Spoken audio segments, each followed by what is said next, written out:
오늘 사무엘하 14장입니다. 오늘 14장의 내용은 그 압살롬이 다시 이제 돌아와서 다윗과 화해를 하는 그런 내용이죠.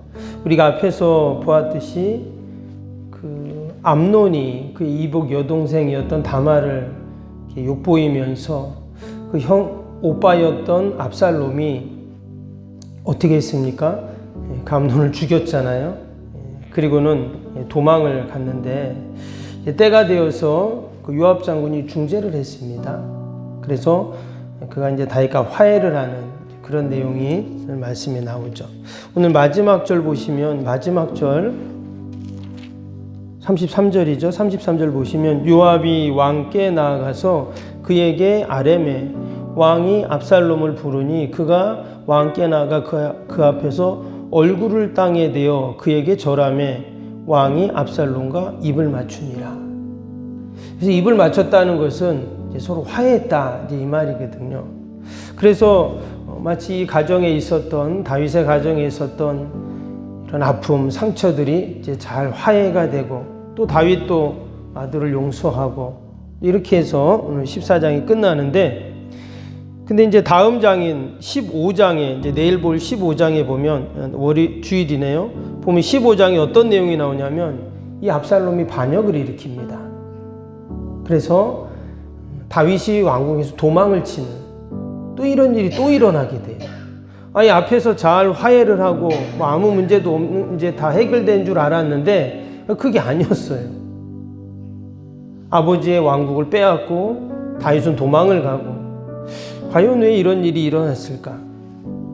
결론부터 말씀드리면 다윗과 압살롬의 화해는 온전한 화해의 용서가 아니었다는 것을 이제 알 수가 있어요. 그럼 과연 어떤 일이 있었는가? 우리가 전장에서 보았듯이 다윗에게는 자식이 많았다 그랬죠. 그래서 가지 많은 나무가 바람 잘 날 없다라는 말처럼 그 가정 안에 많은 일들이 일어납니다. 뭐 이후로도 마찬가지고요. 다윗의 가정은 이스라엘의 어떤 가정보다 사실 가장 큰 은혜와 축복을 받은 그런 가정이죠. 그런데 왜 이 다윗의 가정에 이러한 음모와 또 이러한 살인과 또 갈등과 증오와 미움들이 계속 이어지고 있다라는 것이죠. 오늘 이 말씀 가운데 하나님이 우리에게 주신 너무나 큰 교훈이 있습니다. 말씀드린 것처럼 지금 다윗과 압살롬이 마지막에 입맞추고 서로 화해하고 용서했다고 했는데 그 용서는 참된 용서, 온전한 용서, 화해가 아니었다는 것을 알 수가 있어요. 여러분, 우리도 살다 보면 그럴 때가 있죠. 서로 누군가를 용서해야 되고 화해해야 되는 그런 때가 있습니다. 뭐 그게 가족이든 친구이든 이웃이든. 그럴 때 과연 우리 믿음의 성도들은 어떻게 용서하고 화해해야 되는가? 오늘 말씀은 크게 이제 세 부분으로 이렇게 나누는데요. 오늘 앞부분에 보면 그 군대 장관이었죠. 다윗의 군대 장관 요압이 1절에 보니까 그런 말을 합니다. 1절 한번 볼까요? 1절에 보시면 수라의 아들 요압이 왕의 마음이 압살롬에게로 향한 줄을 알고 그랬어요. 지금 그 압살롬이 도망을 갔는데 무려 3년이라는 시간이 지났습니다. 그래서 다윗도 참 그렇잖아요. 지금 암논이 죽었으니까 참 슬픔이 있었는데 또 압살롬도 도망을 가가지고 어디에 있는지도 모르는 거예요. 그러면 다윗도 사울을 피해서 계속 도망을 다녔단 말이죠. 그러니까 그의 마음속에 이 도망자의 그 신세를 알고 있어요. 나도 옛날에 사울 피해서 그렇게 도망을 다녔는데 아니 아들 압살롬도 이 도망을 다니고 참 얼마나 딱한 마음이 들겠어요. 근데 군대 장관 요압이 그 다윗의 마음을 읽었다는 겁니다. 그리고는 하는 게 뭐였냐면 드고아 있는 한 여인을 불러요. 그래서 그 여인을 딱 불러갖고 그 여인에게 연기를 하게 합니다. 그래서 오늘 앞에 부분에 보면 야 연기를 이렇게 잘해?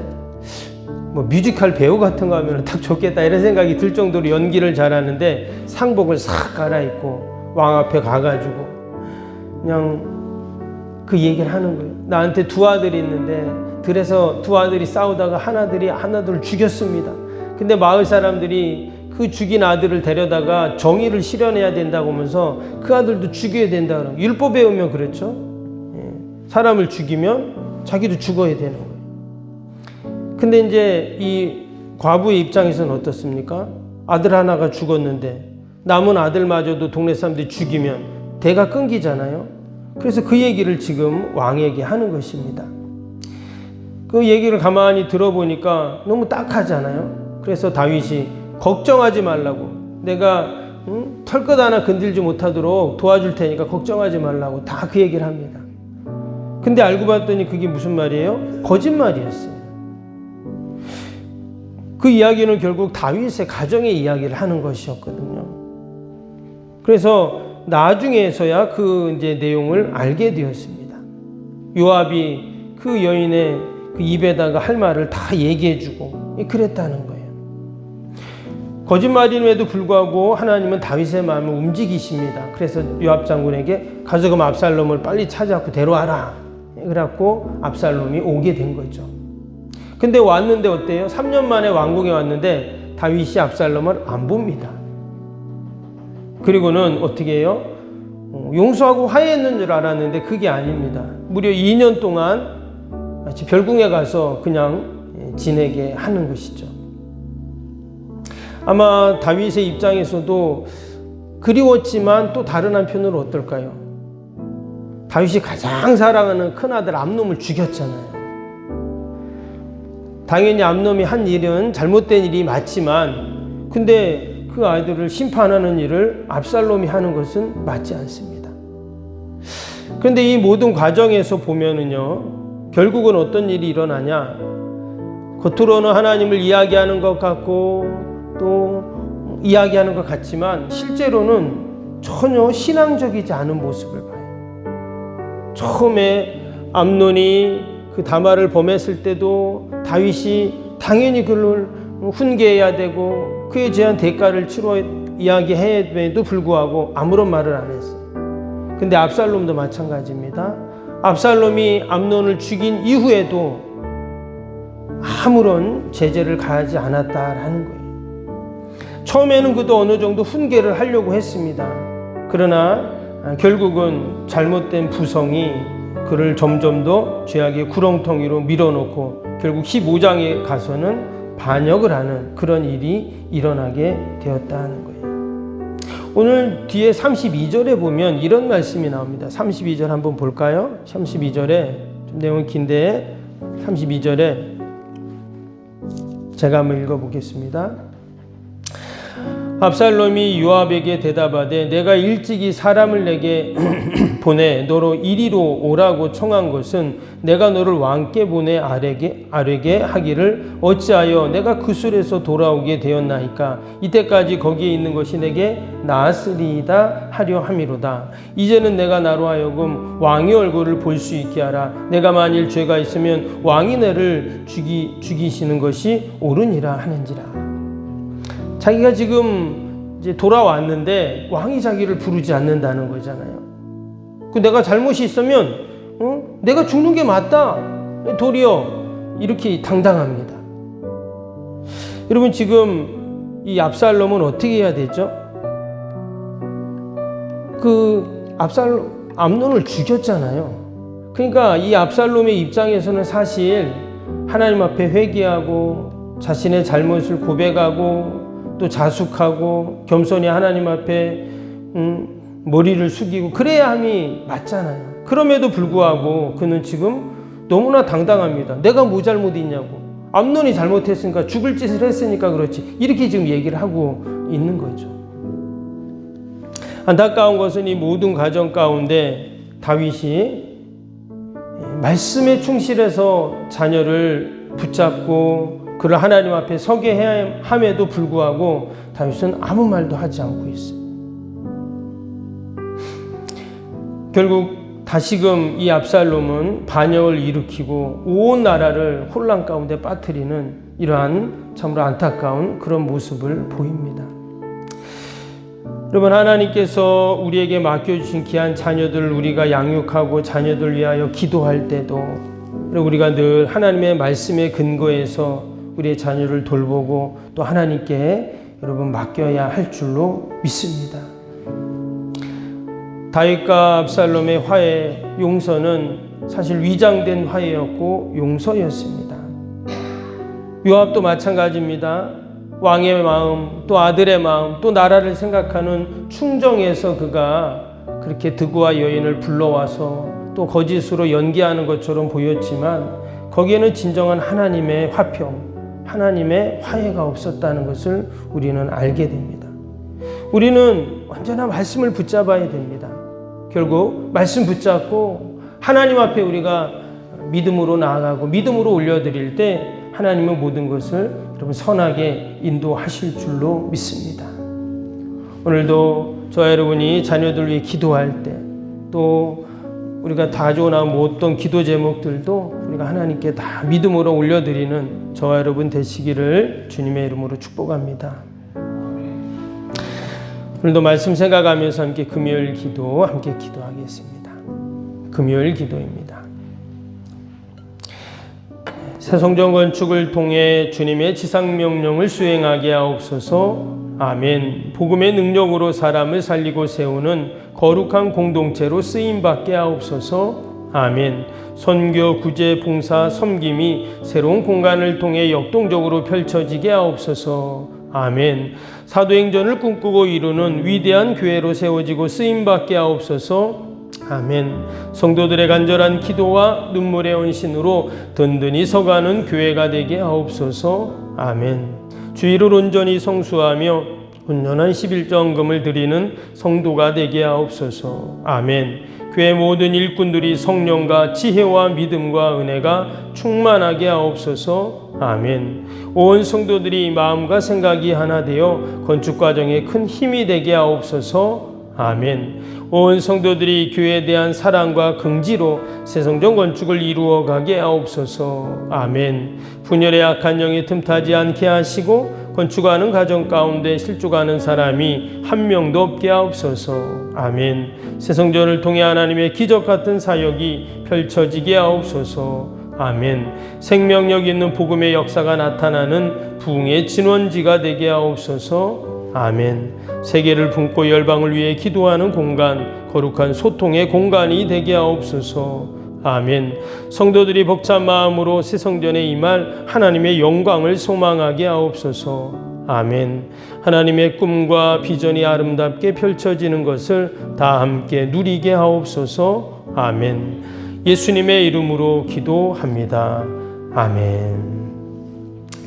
사랑과 은혜가 충만하신 하나님 아버지, 오늘도 하나님이 우리에게 맡겨준 귀한 자녀들, 또 귀한 사명, 우리가 어떻게 감당해야 합니까?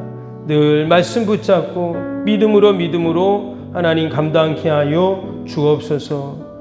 암논과 또 압살롬의 자녀들의 잘못 앞에 다윗의 부성은 말씀에 근거한 부성이 아니라 본능적인 사랑이었습니다. 겉으로는 아무 문제가 없어 보였지만 결국은 죽음과 파멸과 미움과 증오로 온 나라의 혼란으로 이어졌던 것들을 보면서 하나님, 우리가 다시 한번 하나님의 말씀 앞에 서게 있게 하여 주시고 또 하나님의 말씀으로 하나님 앞에 귀한 사명 잘 감당할 수 있도록 축복하여 주옵소서.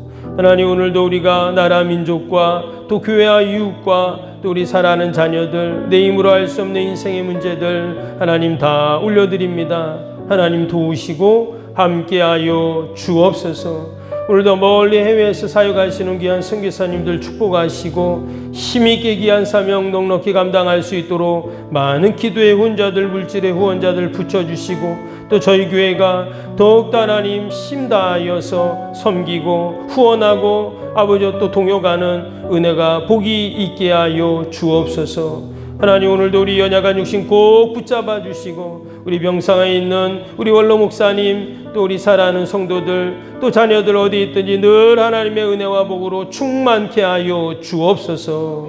감사하며 예수님의 이름으로 기도하옵나이다. 아멘. 하늘에 계신 우리 아버지, 아버지의 이름을 거룩하게 하시며 아버지의 나라가 오게 하시며 아버지의 뜻이 하늘에서와 같이 땅에서도 이루어지게 하소서.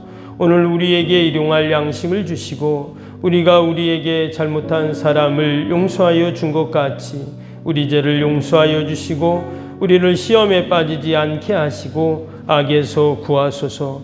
나라와 권능과 영광이 영원히 아버지의 것입니다. 아멘.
있습니다.